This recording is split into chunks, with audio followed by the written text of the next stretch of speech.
नमस्कार दोस्तों, इस एपिसोड में आपका स्वागत है। मैं हूं सुरेंद्र सिंगटा, आपका होस्ट एंड दोस्त। द सिरमौरी टॉक शो में आप सबका स्वागत करता हूं। आज हम आए हैं ऐसे प्रगतिशील किसान से मिलने जिनका बहुत अहम योगदान है इस गिरिपार क्षेत्र में और इन्होंने एक नया आयाम सेटअप किया है।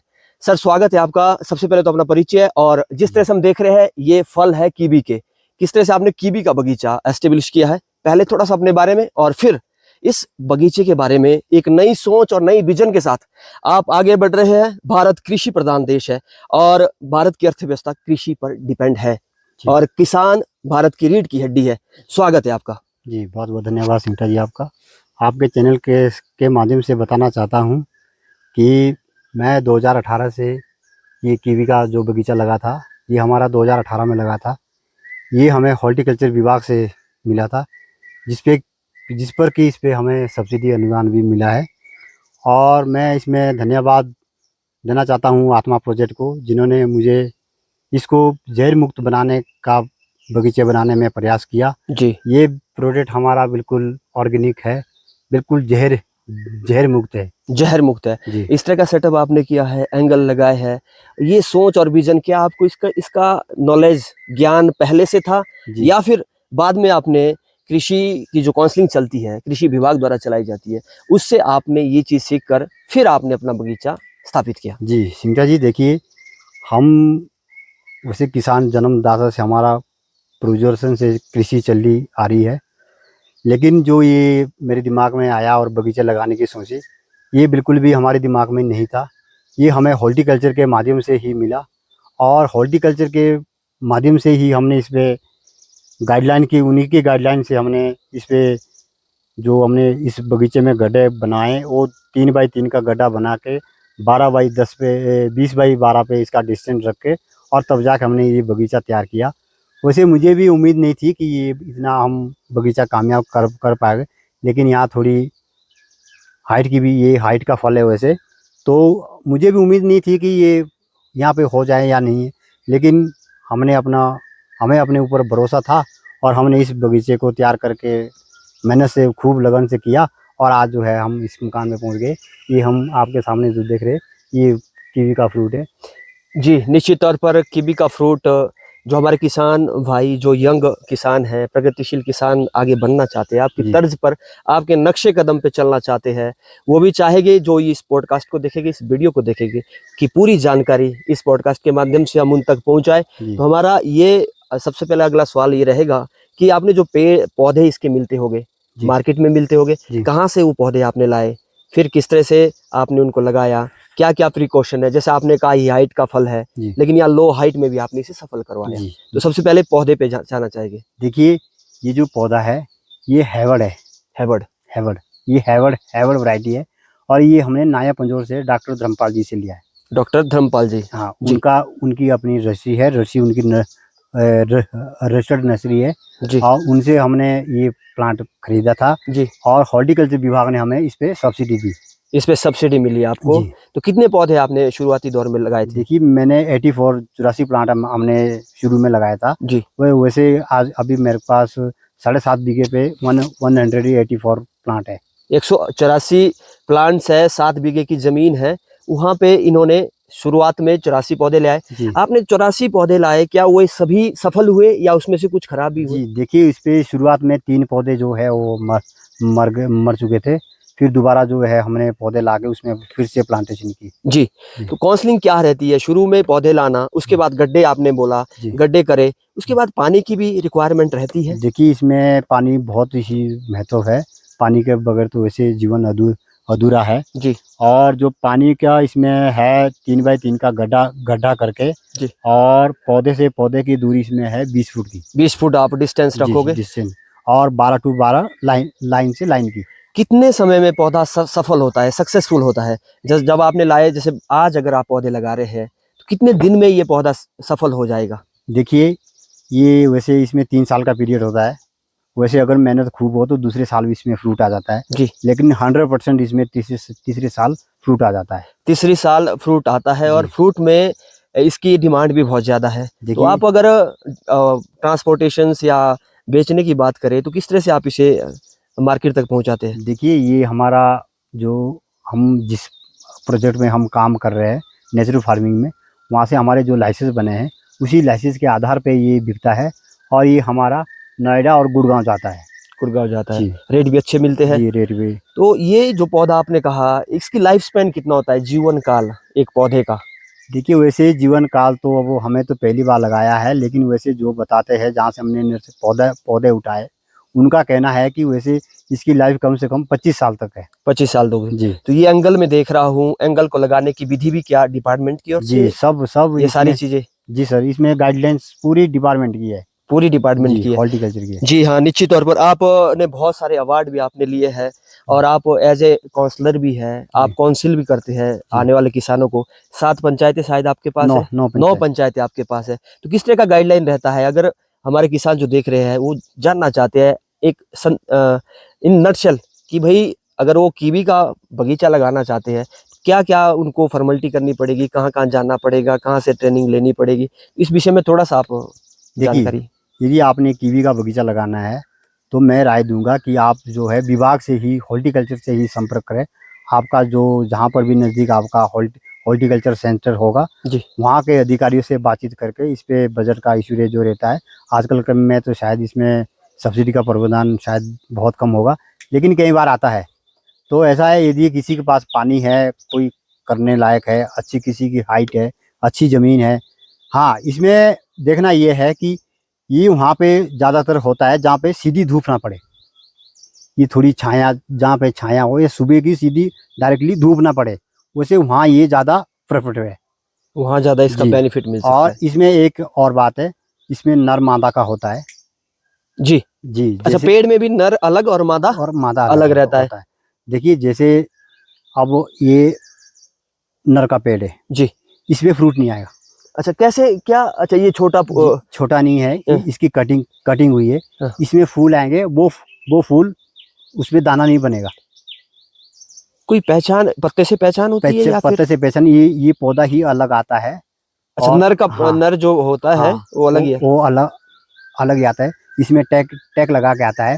तो इसमें जब फ्लावरिंग होती है, इसमें जो मधुमक्खियां बैठती है जी जी, वो उससे पोलिनेशन करती है। पॉलिनेशन होता है। हाँ, उसे पॉलिनेशन कहा जाता है। बिल्कुल जी, इस पे वो पोलिनेशन करके तब जाके ही इसका साइज बनना शुरू हो जाता है। यदि ये पौधा ना हो तो ये फल लगना असंभव है। पॉलिनेशन के बाद फर्टिलाइजेशन होता है। दर्शकों देखो, एक नर होता है, एक मादा होता है, मेल और फीमेल आप कह सकते हैं। तो तब तक ये सक्सेसफुल नहीं है। बहुत अच्छी जानकारी आप दे रहे हैं। तो इस तरह के पौधे डिपार्टमेंटली मिलते हैं। डिपार्टमेंट फिर उसके बाद काउंसलिंग भी वहीं से होती है। जी वहीं से कितने दिन की ट्रेनिंग होती है? जी वैसे ट्रेनिंग तो ये 1 महीने की होती है, हमारी तो 7 दिन की हुई थी।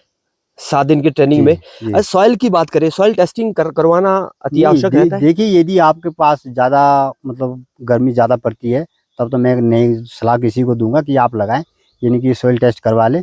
हो सकता है यदि वहाँ पे हो जाए तो आप लगा सकते हैं, लेकिन वैसे ये हाइट का फल है जी। आप जितनी हाइट पे होगे उतना ही ये फ्रूट अच्छा लगेगा। जी निश्चित तौर पर बहुत अच्छी बात आपने कही, सारी चीजें आपने कही। तो अब सीधा सा आपके ऊपर आना चाहेंगे, कब से आप खेती बाड़ी कर रहे हैं? अब पर्सनली लाइफ की बात अगर आपकी करें तो आप इस फील्ड में टेक्निकली जो आप खेती कर रहे हैं, देखिए कितना समय आपको हो गया है? देखिए सर, टेक्निकल खेती से हम 2007 से जो है वो खेती कर रहे हैं। जी, वैसे तो हमारे बुजुर्ग है वो पीढ़ियों से करते आ रहे हैं, लेकिन जो टेक्निकल खेती है जैसे टैंक बनाए हैं, वहाँ से ड्रिप इरिगेशन लगाए, मिनी स्प्रिंकल लगाए और ड्रिपर लगाए, इस पे भी हमारा जो है पानी जाता है वो सारा ड्रिपर द्वारा जाता है। ड्रिप सिस्टम यहाँ भी बना है। ये जो आप लाइन देख रहे हैं जी, इसमें आगे वो है ड्रिपर है, ये ड्रिप इसमें लग जाएगा तो ये पूरा तौलिया सिंचाई पूरी तरह से गिल्ली कर उसमें आपको मशक्कत करने की जरूरत कहीं जाने की जरूरत नहीं है, ना ये पानी इधर उधर फेंकेगा, सिर्फ पौधे के ही 5-6 फुट के दायरे में जो है पानी वो रिसा कर देगा और वहीं गीला कर देगा। एक प्रश्न लेना चाहूंगा, पूर्वजों द्वारा की गई खेती जी आपके और हमारे द्वारा की गई खेती में क्या अंतर है? अब तो आपने देखो सारी चीजें सहूलियत के हिसाब से बना दी जी और इनकम के सोर्सेज भी अब ज्यादा हो गए। जी पहले की खेती और अब की खेती में क्या अंतर है? देखिए सर, पहले की जो खेती थी हम उसको भी ये नहीं बोल सकते कि वो बेकार खेती थी, ठीक नहीं थी। बिल्कुल खेती वो भी बहुत परफेक्ट थी। देखिए आजकल तो सारे लोग केमिकल से खेती कर रहे हैं। जी, हमारे जो बुजुर्ग होते थे वो कभी आज तक दुकान में केमिकल खरीदने कोई गया ही नहीं। जी, तो खेती तो सबसे अच्छी वही थी, बिल्कुल आप वो अदरक लगाते थे, मक्की होती थी, मिर्च होती थी, किसान के पास अपना सब कुछ होता था। बिल्कुल आप गुड़ शक्कर हम घर पहले बुजुर्ग हमारे घर पर ही बनाते थे। बिल्कुल अब तो ऐसा नहीं है, लेकिन समय के साथ जो है अब टेक्निकल खेती भी काफ़ी आ गई है। जैसे अब किसी ने सब्जी पे जाना है, ड्रिप लगाना है, जी। तो उससे क्या होता है, एक पानी की बचत होती है और समय की भी बचत होती है। बहुत अच्छी बात आप कर रहे हैं। अब सीधा सा आना चाहूँगा, एक खाद वाली खेती, जी एक नेचुरल ऑर्गेनिक खेती, जी इसमें क्या अंतर है? हम देखते हैं अमूमन हमें सब्जियाँ मिलती है। आप बाज़ार में हम लोग और आप लोग भी सब्जी, आप तो शायद अपनी सब्जियाँ जी उगाते हैं, जी आपको तो बिल्कुल। बाज़ार की ज़रूरत नहीं पड़ती है। लेकिन हम बाज़ार से सब्जियाँ खरीदते हैं, तो वहाँ हम देखते हैं कभी-कभी सब्जियाँ खा के हम बीमार हो जाते हैं। जी तो उसका क्या कारण रहता है? देखिए सर, वैसे 2018 से पहले हम भी खूब केमिकल की खेती करते थे, जी, खूब फर्टिलाइजर डालते थे। जी, लेकिन 2018 से जब से हमने नेचुरल फार्मिंग की ट्रेनिंग की, और मैं धन्यवाद करना चाहता हूँ पद्म पालेकर, सुभाष पालेकर जी, जिनसे हमने ये प्रशिक्षण लिया है। उनके इस धरती पे जहाँ भी कहीं कदम पड़े, हम उनको सादर प्रणाम करते हैं। जी, क्योंकि सर, ये जो हमारे लिए आज नेचुरल फार्मिंग की देन है, ये सब उन्हीं की ही देन है। और धन्यवाद करना चाहूँगा हमारे पूर्व में रहे यहाँ राज्यपाल आचार्य देवव्रत जी। वो हमारे लिए, हिमाचल के लिए एक अहम कड़ी रही है। बिल्कुल, उनके प्रयास से ही आज पूरा हिमाचल जो है जैर मुक्त की इस पे लोग कर रहे हैं। और उन्हीं के मार्गदर्शन से ही उन्होंने इस मुहिम को हिमाचल में इतना चलाया कि सर मैं बयान नहीं कर सकता हूँ कि उन्होंने इतनी मेहनत की, इतने अच्छे से कराया। पालेकर जी को बुलाया, वो महाराष्ट्र से संबंध रखते हैं। वो भी कहते हैं, जैसे देखो सर, आप उनसे मिलोगे, हम तो उनके फार्म में गए वहाँ पे महाराष्ट्र पे, जी। और गुजरात में भी गए आचार्य देवव्रत जी के वहाँ पे। अच्छा, उनका फार्म भी हाँ आपने देखा? हाँ, उनका जी, फार्म देखा हमने, कुरुक्षेत्र में है। कुरुक्षेत्र में। हाँ जी, जी, उनका आचार्य देवव्रत जी का बहुत बड़ा फार्म है, वो पूरा नेचुरल है वो भी। हम उनके फार्म में भी गए, और पालेकर जी के फार्म में भी महाराष्ट्र में गए। जी, हम सरकार द्वारा ही गए, गए। जब सरकार ने हमारे को भेजा देखने के लिए, वहाँ से हम सीख के आए। तो पालेकर जी बताते थे कि जो हमारे जंगल में पेड़ पौधे हैं, अब उनको ना तो कोई खाद डालता, बिल्कुल, ना उनको कोई पानी देता, वो आज भी बिल्कुल हरे भरे हैं। आप कोई सा भी जंगली फल ले लो, उसमें ना कोई केमिकल डालता, ना कोई दवाई डालता, ना कोई खाद डालता, बिल्कुल। और फिर भी वो कितना अच्छा मीठा फल होता है। शुद्ध, प्योर। हाँ, तो यदि किसान, देखो सर, किसान एक ऐसी कड़ी है, यदि अब हम करने और लगन से लग जाएं, तो ऐसा कोई काम नहीं है जो किसान नहीं कर सकता। किसान हर चीज़ से सह सकता है। टमाटर यदि 2 रुपये किलो बिके, वो अगले साल फिर भी लगाएगा। बिल्कुल, लहसुन वो 2 रुपये किलो बिके, अगले साल 100 रुपये किलो बिके। बिल्कुल। किसान एक ऐसी कड़ी है, यदि किसान नहीं है तो ये दुनिया भी नहीं है। लेकिन कहीं न कहीं हम भी मटेरियलिस्टिक हो जाते हैं। छोटा-सा खेत है, आप जी चाहते हैं कि उससे हमें लाखों की इनकम हो। जी 10 क्रेट आपकी टमाटर की आ रही है, आप सोचते हैं कि एक ही साल में मैं जी करोड़पति बन जाऊँ। जी और उस एवज़ में हम क्या कर रहे हैं, ज़्यादा पेस्टिसाइड और इंसेक्टिसाइड बिल्कुल का यूज़ करके बिल्कुल सर, उस मिट्टी की उपजाऊ क्षमता को खत्म कर रहे हैं। घटा रहे हैं। जी सर, देखिए, जो आप बात मानिए, अभी हमारा अदरक लगा है, मैं अदरक पे जाऊंगा, तो हमारा लगभग मैं 18 से 20 मन के बीच अदरक लगा हुआ। मन हमारा 40 किलो का आता है। बिल्कुल, तो उस पे हमारा 4 से 5 किलो सूखा धनिया लगा है बीज का। जी, वो हमने उसमें जब लास्ट का हल लगाया है, जी। उस पे हमने छिड़क के उसमें पूरे खेत में पहले वो धनिया छिड़क दिया है। धनिया छिड़क दिया। तो धनिया छिड़क दिया, तो फिर उस पे फिर मेड़ा लगाया, वो उसके नीचे दब गया। उसके बाद उसमें अदरक लगाया, जी, फिर उस पे ऊपर आच्छादन डाल दिया। जी। अब क्या होगा, 15-20 दिन के बाद सबसे पहले क्या जमेगा हमारा खेत में? हरा धनिया। हरा धनिया ज़मीन वो जमेगा, तो 20-25 दिन में वो बेचने के लिए तैयार हो तैयार जाएगा। हो जाएगा।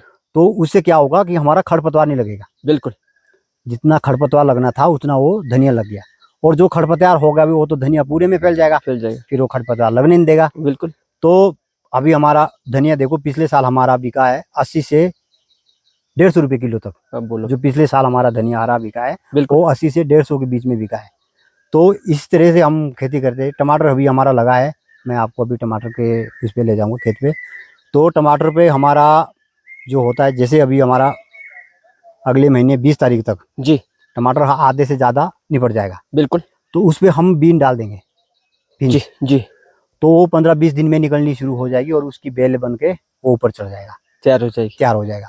तो जैसे जैसे टमाटर खत्म हो जाएगा, वैसे वैसे बीन वो फैलता जाएगा। फैलता जाएगा। टमाटर बिल्कुल खत्म हो जाएगा और बीन उस पे जो है फैल जाएगा। आती रहेगी। हाँ एक फसल निकाली दूसरी आ रही हाँ है। एक फसल टमाटर हमारा खत्म हो जाएगा, वहां से खेत तो खाली रहना है बिल्कुल, जब तक अगली अगली बिजाई फसल, होनी है, बिल्कुल। तो तब तक खेत तो खाली रहना है। वो फिर हम बीन डाल के उसमें फिर 2 महीने बाद बीन की वैसे 40-45 दिन की फसल सारी बिल्कुल। होती है, तो फिर हम इससे हम एक बार से हम 3-3 फसलें निकालते हैं। आपका कहना है कि आप एक समय में मल्टीपल फसल निकाल जी। सकते हैं। थोड़ा सा ये टेक्निकली आपको जानना होगा। जैसे एक बात इन्होंने कही, खरपतवार को रोकने के लिए आप धनिया उसमें उगा जी। सकते हैं, लगा सकते हैं। तो ये बहुत अच्छी बात आपने कही है। अब मैं थोड़ा सा टमाटर के बारे में पूछना चाहूँगा कि एक साल में कितनी बार टमाटर को उगाया जा सकता है? देखिए अभी जो सर, ये टमाटर चल रही है, किस सीजन के टमाटर है? जी देखिए सर, हमारे यहाँ टमाटर दो इस पे लगते हैं। एक तो आपका ये अभी गर्मी वाला हो गया, और नेक्स्ट ईयर में, लेकिन नेक्स्ट ईयर में हमारा कम लगता है। हमारा गर्मी का ज़्यादा टमाटर ज़्यादा निकलता है। सर्दी का कम होता है। जी, सर्दी का ठीक है, हमारा कम आए है। हम पेस्टिसाइड पे, फिर आए हम ऑर्गेनिक खेती पे। आप जी। खाद भी खुद बनाते हैं, कहीं जी। हम जैसे अब इन्फॉर्मेशन हमें आपके द्वारा जी, मिली है मैं कि किस तरह की खाद आप खुद बनाते हैं, वो ऑर्गेनिक खाद होती है। तो देख उसका थोड़ी-सी विधि अगर आप दर्शकों को बताएँ और देखिए उसके क्या इम्पैक्ट है? शुरुआती दौर में आपको रिज़ल्ट अच्छे नहीं मिलेंगे, जी, लेकिन जैसे-जैसे समय होगा और भूमि को उपजाऊ बनेगी, जी, वैसे-वैसे उसके रिज़ल्ट अच्छे आने शुरू हो जाएँगे और वो जो प्रोडक्टिविटी है आपकी हेल्थ के लिए भी बेनिफिशियल रहेगी। जी। देखिए, हमने 2018 से प्राकृतिक कृषि शुरू की थी, जब से पालेकर जी से हमने इसका 7 दिन का प्रशिक्षण लिया। उसके बाद से हमने प्राकृतिक खेती शुरू की। शुरुआत में हम उतने सक्सेस नहीं रहे, लेकिन दूसरे साल जब हमने कंटिन्यू इसको हम करते गए, तो हम इस मुकाम में पहुँचे कि हर प्रोडक्ट हमारा आपको पूरा शुद्ध ऑर्गेनिक मिलेगा। क्या बात है! जी, और इस पे हमारा जो मेन रहता है, इसमें रहता है जीवामृत और घन जीवामृत।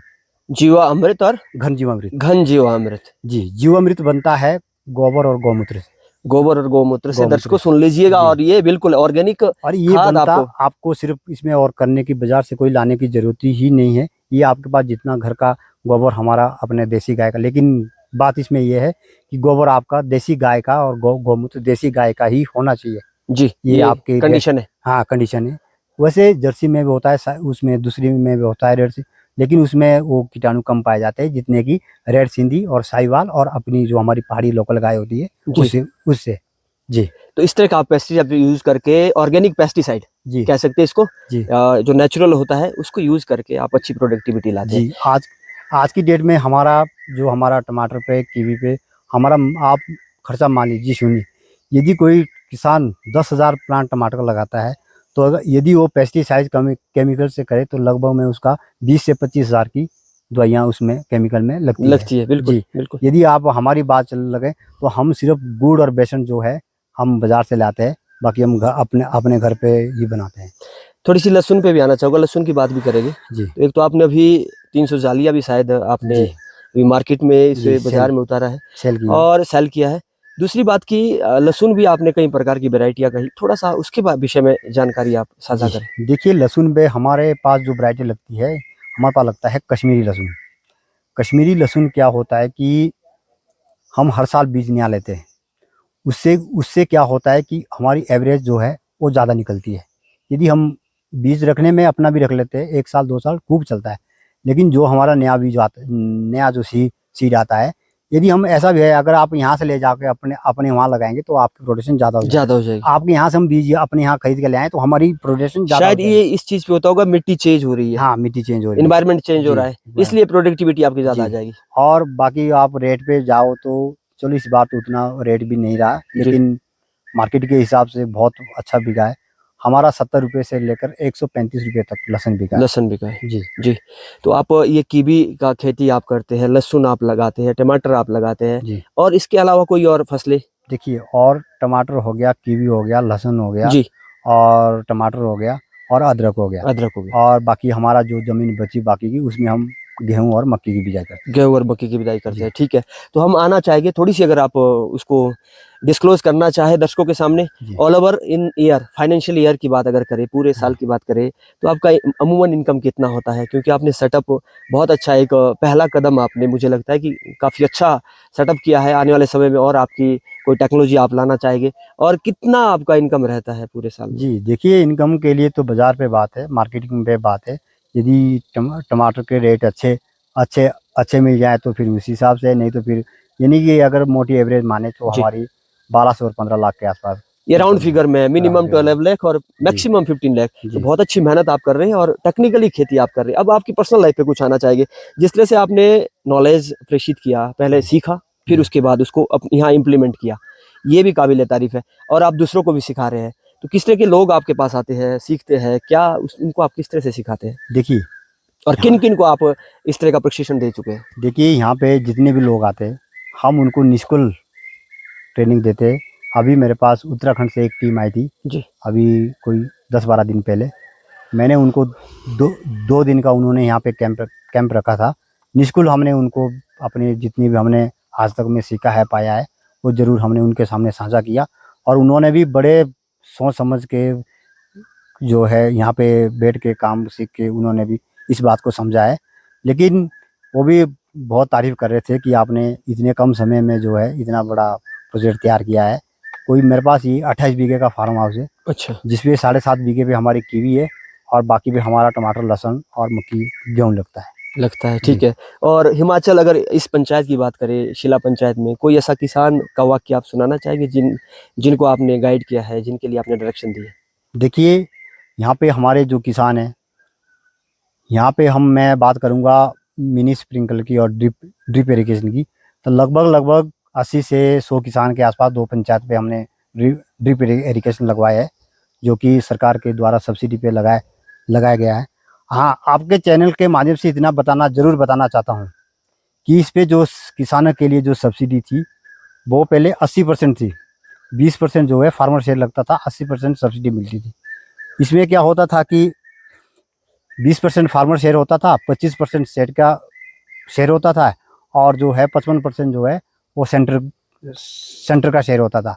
तो हमारी सरकार में क्या हुआ कि अभी सरकार ने 25% कम कर दिया, बंद कर दिया देना, तो फार्मर को जो है वो 45% पड़ रहा है।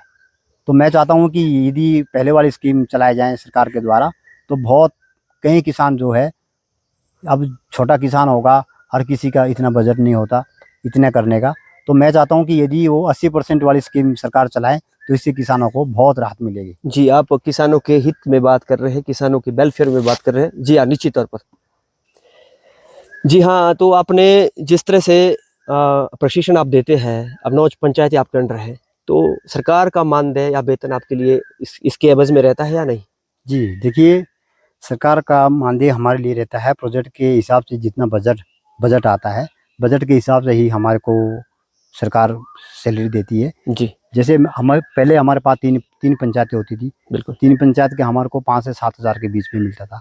अब 9 पंचायत हो गई है, तो 12 से 13 हज़ार, 15 हज़ार के बीच हमारे को ये सैलरी आपकी मिलती मंथली इनकम है। Monthly income. जी, निश्चित तौर पर। तो जी। देखिए, हाँ। अपना काम भी कर रहे हैं और जी। जो नॉलेज आपके पास है उसी आप जी। लोगों तक पहुंचा भी रहे जी। हैं, उसका भी आपको पैसा और बिल्कुल। खुद के काम का भी पैसा। तो बिल्कुल। ये बहुत अच्छा काम आप कर रहे हैं। अभी तक आप कितने किसानों को, हाउ द नंबर, कितने किसानों को आप ये प्रशिक्षण दे चुके हैं? देखिए, जिस पंचायत का मैं स्थायी निवासी हूँ, हम शिमला से हट के एक दूसरी पंचायत है हमारी, बोकाला पंचायत में, इस पे जिस पंचायत में मैं रहता हूँ, जी।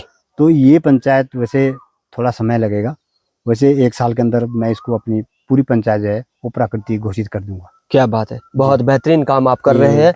आप प्रशंसा के काबिल है, तारीफ के काबिल है। जिस तरह से आप काम कर रहे हैं, बेहतरीन काम आप कर रहे हैं। इतने अच्छे और प्रगतिशील किसान और नए आयाम सेट कर रहे हैं आप, सफलता की ओर आप अग्रसर है, सभी को मोटिवेट कर रहे हैं इस रास्ते पे चलने के लिए। तो इसके हम ये भी जानना चाहिए कि भारत सरकार ने इतना बेहतरीन काम इतने दुर्गम क्षेत्र में आप कर रहे हैं, हिमाचल सरकार ने आपको किसी अवार्ड से भी नवाजा है या नहीं? जी, देखिए मैं अभी धन्यवाद करूंगा हमारे राज्यपाल जी का, जो वर्तमान में हमारे राज्यपाल जी है, जी। उनसे मैं अभी सम्मानित हुआ हूँ जी। अभी। और वैसे अवार्ड तो मुझे हॉर्टिकल्चर से अवार्ड मिला है, एग्रीकल्चर से अवार्ड मिला है जी। और आत्मा प्रोजेक्ट से अवार्ड मिला है। जी। लेकिन जो मुझे बड़े स्तर पे जो अवार्ड अभी मिला है वो हमें राज्यपाल जी से ही मिला है। राज्यपाल से आपको अवार्ड मिला है? जी। कब आपको अवार्ड मिला था? सर ये है अप्रैल में। अप्रैल में आपको। हाँ। उस समय किस तरह की खुशी हो रही थी कि भाई मैं भी बहुत अच्छा काम कर रहा हूँ देखिए सर, कृषि क्षेत्र में? एक होता है ना कि मैंने पूरी जी 10-12 साल मेहनत की है जी और किसानों के लिए एक मिसाल आपने कायम की है। तो उस सर, समय जब अवार्ड मिलता, उस समय की थोड़ी सी आपकी जो भावनाएं हैं, थोड़ी देखिए आपकी सर, खुशियां है, वो व्यक्त कीजिए। खुशी के लिए तो उस टाइम मुझे तो जब मेरा नाम अनाउंसमेंट किया जी। किया किया गया नीचे केवीके में धौला कुआं में, जी तब मुझे तो वैसे अपने होश ठिकाना नहीं था। जी लेकिन चलो खुशी की बात ये थी कि आज मुझे इतने समय के बाद जो है इतने हम सफल, एक अवार्ड मिलता है तो खुशी इस बात को होती है कि आज हम अपने काम में सफल हो गए।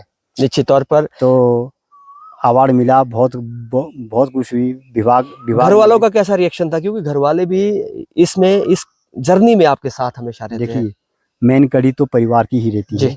यदि अकेला किसान तो कुछ नहीं कर सकता, परिवार का साथ उसे लेना बहुत ही जरूरी है। जी परिवार में हम 4 लोग हैं, बिल्कुल मेरी वाइफ है, मेरे बच्चे हैं, मेरी माता जी है, तो उनका तो भरपूर सहयोग ही मिलता है।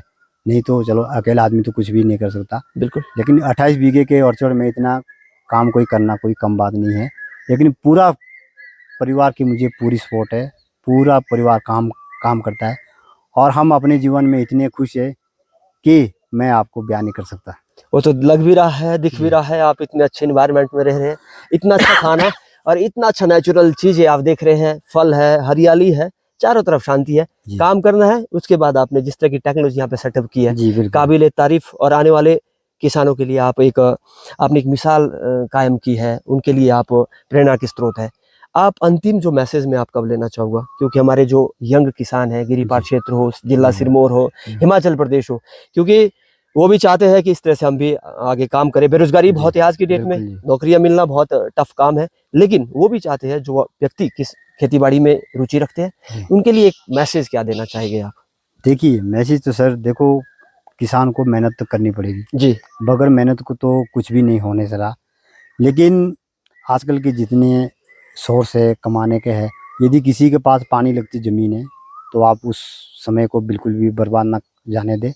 जितनी भी आपकी कहीं ज़मीन है, यदि आपके किचन गार्डन से ही शुरू करते हैं तब भी किसान जो है, बाकी नहीं है तो अगर यदि हम अपने खेत की सब्जी अपने परिवार को, अपने आसपास को, अपने रिश्तेदारों को खिला रहे, यदि जहर मुक्त खिला रहे हम, तो इससे हम अपने को सौभाग्य नहीं मान सकते। बिल्कुल हाँ जी, और किसानों के लिए तो मैं यही सलाह दूंगा कि यदि किसी ने कोई भी टमाटर से संबंधित, कीवी से संबंधित, अदरक से, शिमला मिर्च से, आप खेती से रिलेटिव जितने भी क्रॉप लगती है, यदि किसी को किसी के बीमारी में कोई दिक्कत आ जाए, यानी कि किसी ने कुछ नया करना है, यदि कोई हमारे यहाँ का विजिट करना चाहते हैं तो आप आइए, वेलकम है।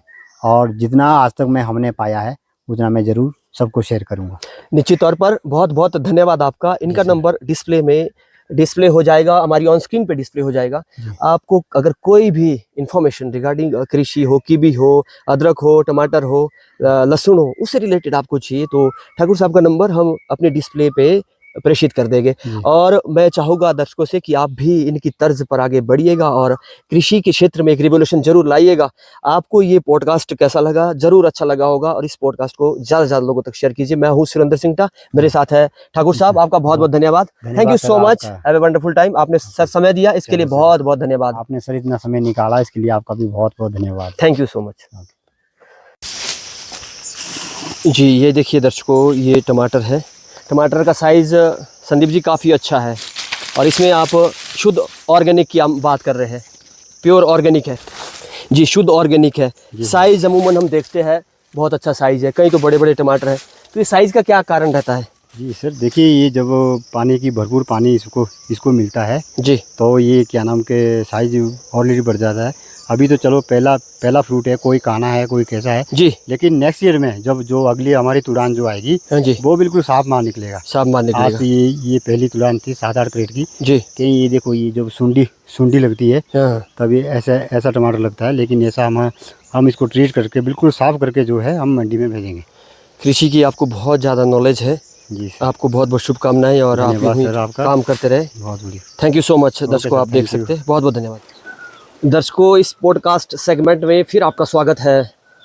उधर पहला चीज़ हमने आपको दिखाई थी सोलर सिस्टम, सोलर पैनल। अब आ चुके हैं हम जहाँ से सोलर द्वारा इलेक्ट्रिसिटी जनरेट की गई जी और ये कनेक्शन यहाँ पे आप देख सकते हैं। जी। और इस इलेक्ट्रिसिटी का यूज हमारे संदीप ठाकुर जी, जो कि एक किसान है, उसका यूज किस तरह से कर रहे हैं, ये अपनी सुनिए संदीप ठाकुर जी की जुबानी। स्वागत। जी सर, बताइए। तो किस तरह से, कहाँ से इलेक्ट्रिसिटी आपकी कनेक्टिविटी है? मोटर इसमें फिट है? ये जो अभी हमने आपको सोलर पैनल दिखाए, जी वहाँ से हमारी वायर आई। जी ये वायर आया कि यहाँ पे 7 HP की नीचे मोटर डली है, जी और मोटर से जैसे ऊपर से ऑन करके जैसे धूप की रोशनी प्रकाश प्लेटे पे पड़ेगा तो वैसे ये ऑटो है। यदि आपका इस टैंक में पानी ख़त्म हो जाता है तो ये ऑटो है, अपने आप मोटर बंद हो जाती है, पानी भरेगा। यदि धूप कम हो गया तो तभी ये मोटर अपने आप ऑफ हो जाएगी। जैसे ही धूप का प्रकाश पड़ेगा तो अपने आप ये ऑन हो जाएगी। वहाँ आने की जाने की कोई ज़रूरत नहीं, एक बार ऑन हो जाएगा तो ये अपने आप पानी चलता रहेगा। इसका कंट्रोल वहीं से है जी, जो सोलर पैनल वहाँ लगा है वहीं से कंट्रोल है। ये कनेक्टिविटी है मोटर के साथ। ये तार आप देख सकते हैं ये जुड़ी है, और यहाँ से जो ये मोटर के तहत पानी सीधा आपके टैंक पर जा रहा है। जी। टैंक कितने लीटर का वहाँ पे आपने बोला? 11,00,000 लीटर का। 11,00,000 लीटर। दर्शकों सुन लीजिए, ये तो गिनने में भी बड़ा ज्यादा लग रहा है, लेकिन इनकी सोच और हौसले को देखिए। हमने इनके साथ वार्तालाप किया। इनका एक विजन है, ये इस एरिया को चेंज करना चाहते हैं, किसानों की आमदनी बढ़ाना चाहते हैं। तो ये आपका कंसेप्ट था। जी जी, बहुत अच्छा कंसेप्ट है आपका। जी सर। क्या कुछ कहना चाहेंगे इस तरह के, अगर इरिगेशन ड्रिप सिस्टम, पानी को लिफ्ट करना, वो अगर किसान लगाना चाहता है? जी, यदि किसान लगाना चाहता है तो जरूर संपर्क करके वो उनका लगवा देंगे। देखिए इससे फायदा कितना है, हमारा पानी यहाँ से उठ रहा है, स्टोर टैंक में जा रहा है। आपको वहाँ से जितनी जरूरत पड़ती है अपना गेट वाल खोला और पानी आगे भेज दिया। जी जी, वेलकम टू सुरेश ठाकुर। पूर्व जर्नलिस्ट है और शिला गांव के रहने वाले हैं। इन्हीं की पंचायत में संदीप ठाकुर जी ने ये कारनामा किया है। इसे आप कैसे देखते हैं सर? आप क्या एक आने वाले यंग फार्मर के लिए एक सीख एस्टेब्लिश की है संदीप ठाकुर ने? स्वागत जी। संदीप ठाकुर जी हमारे पंचायत के स्थानीय निवासी है, युवा है और रिडानावास में रहते हैं। ये बहुत ही प्रगतिशील किसान है। इन्होंने अपने कृषि क्षेत्र में जो एक मिसाल पैदा की है फार्मर्स के लिए, युवाओं के लिए, वो बहुत काबिल तारीफ है। आप देख रहे हैं कि इन्होंने ड्रिप सिस्टम, आपका इरिगेशन सिस्टम, आपका सोलर पैनल, बहुत सारे इस क्षेत्र में ऑर्गेनिक, खासकर ऑर्गेनिक खेती जो एक बहुत बड़ा मुद्दा है हमारे क्षेत्र में, ऑर्गेनिक खेती का उन्होंने बहुत अच्छा प्रयास किया है। तो ये सारी चीज़ें, ये जो आप देख रहे हैं, इन्होंने जो विभागों से ट्रेनिंग ली है और सबसे बड़ी बात उसको प्रैक्टिकली ज़मीनी स्तर पर जो उतारा है वो बहुत बड़ी बात है। और इन्होंने कृषि के साथ साथ बागवानी क्षेत्र में भी अपना बहुत अच्छा योगदान दिया है। और आप देखेंगे कि इनके अभी बहुत सारे बगीचे हैं, कीवी है, जो हमारे एरिया में बहुत कम रेयर कीवी देखने को मिलता है। उसके लिए उन्होंने बहुत अच्छा किया है। तो ये चीज़ आप स्थानीय हैं, गली गलियारों में किस तरह की चर्चा है, किस तरह की बात इन ऐसे किसानों के बारे में होती है? देखिए, खासकर नौजवान युवा ऐसे फार्मर्स के लिए बहुत सारी अपनी सोच विचार रखते हैं और इनसे सीख लेके जो है वो भी इस राह पे चलने की जो बातें करते हैं कि उनका सेटअप, बहुत सारे लोग युवा यहाँ इनकी खेती को देखने आते हैं और उनसे प्रेरणा लेके एक अच्छा विजन लेके जो है इस कार्य को, इस खेती, टेक्निकल जो खेती मानेंगे उसको, जो उन्होंने शुरुआत की है, उसको आगे लेके चलने की बात कर रहे हैं। आपका अंतिम मैसेज? गिरी फार्म में लोग खेती करते हैं, मेहनत ज्यादा, प्रोडक्टिविटी कम होती है जी। इस तरह की खेती करने से, जैसे इनसे बात भी हो रही थी, सिंचाई में कोई दिक्कत नहीं है, गुड़ाई की इन्होंने बात करी, खरपतवार को हटाने के लिए एक नई तकनीकी, इनसे बिल्कुल डिटेल में बात करेंगे। लेकिन एक इस तकनीकी के तहत क्या किसान, गिरिपार क्षेत्र का किसान अपनी आमदनी बढ़ा सकता है? जी बिल्कुल, एक बहुत अच्छी बात है कि इस तरह का किसान जो है टेक्निकल जो तरीके से जो खेती करता है, मतलब मेहनत कम और टेक्निकल तरीके से जो कैश क्रॉप्स है, बहुत सारी ऐसी फसल्स है जिसमें मतलब मल्टीपर्पज़ जो अपना फसल ले सकते हैं। मतलब हमारे किसान बहुत सारे ऐसे हैं जो सिर्फ एक ही फसल लगाते हैं, उसमें 6 महीने 4 महीने का टाइम लगता है। लेकिन संदीप ठाकुर जी एक ऐसे व्यक्ति है जो एक फसल के साथ साथ कई फसलें जो है उसमें अपने उस टाइम पीरियड में उगाते हैं और उसको सेल आउट करते हैं। तो ये एक बहुत अच्छी, किसानों को, युवाओं को इनसे सीख लेनी चाहिए, इनकी खेती को देखना चाहिए कि किस तरह से ये एक टेक्निकल तरीके से कम मेहनत करके जो है एक बहुत अच्छा इनकम का साधन बने हैं। तो ये चीज़ है। थैंक यू सो मच, आपका बहुत बहुत धन्यवाद। और निश्चित तौर पर बड़ा एक मोटिवेशन का काम कर रहे हैं, सभी के लिए प्रेरणा स्रोत है। और आगे अगले पॉडकास्ट में आप देखेंगे कि किस तरह से इन्होंने और भी प्रोजेक्ट लगाए हैं। अच्छा, तो पिछली बार वाकई में ये देखे कीवी के बगीचे में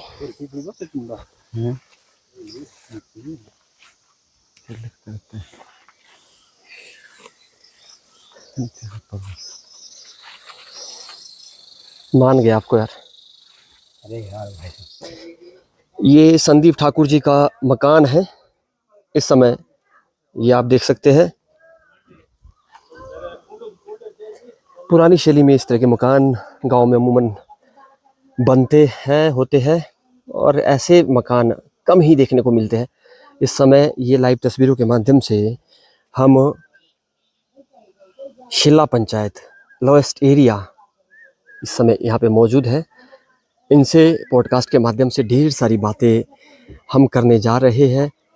उम्मीद करते हैं ये पॉडकास्ट आपको अच्छा लगेगा, अच्छा इसमें नॉलेज होगी।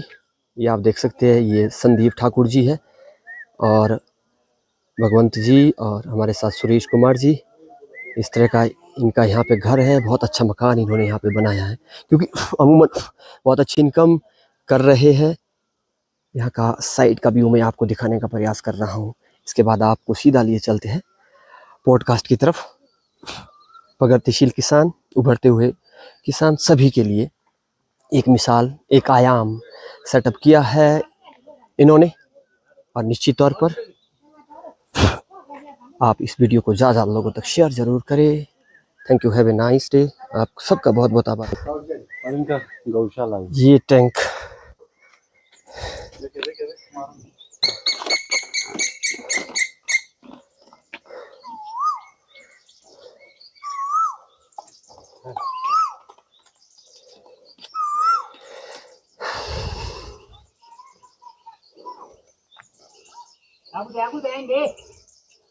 गांव का जीवन, गांव के खेत खलियान, भैंस को पानी पिलाना, गाय को पानी पिलाना कितना सुखद पल होता है।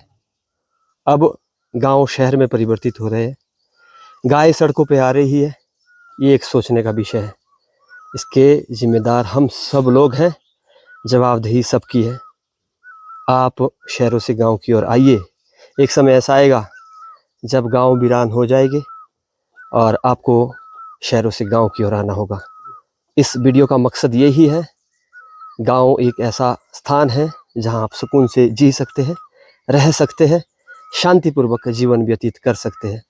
गांव हमारी संस्कृति है, हमारी धरोहर है, हमारी पहचान है। हम सबको सजग रहना है। सद्बुद्धि सबको भगवान दे, और हम सब लोग शिक्षा ग्रहण करके बुद्धिमान तभी बनेंगे अगर हम शहरों से गांव की ओर पलायन करेंगे और गांव में समृद्धि और विकास को स्थापित करेंगे, जैसा संदीप ठाकुर ने किया है। ये पढ़े लिखे बेशक कम है, लेकिन ज्ञान इनमें एक अच्छे शिक्षित से कहीं गुना ज़्यादा है। आज हमने देखा है जिस तरह से इन्होंने एक नया आयाम आने वाले किसानों के लिए सेट किया है, वह जीवन दर जीवन प्रेरणा का स्रोत बनकर रहेगा। इस वीडियो का मकसद यही है, सभी किसान आप के खेतीबाड़ी के क्षेत्र में नई उन्नति करें, नई तरक्की करें, नई प्रगति करें। आज के इस एपिसोड में आप सबसे लेना चाहूँगा विदा। मैं हूँ सुरेंद्र सिंगटा, मेरे साथ भगवंत सिंह नेगी जी, सुरेश ठाकुर जी जो कि स्थानीय गांव, स्थानीय पंचायत के निवासी है। आपसे लेना चाहिए विदा। फिर मिलते हैं किसी नई इन्फॉर्मेशन के साथ। तब तक के लिए धन्यवाद। जय हिंद।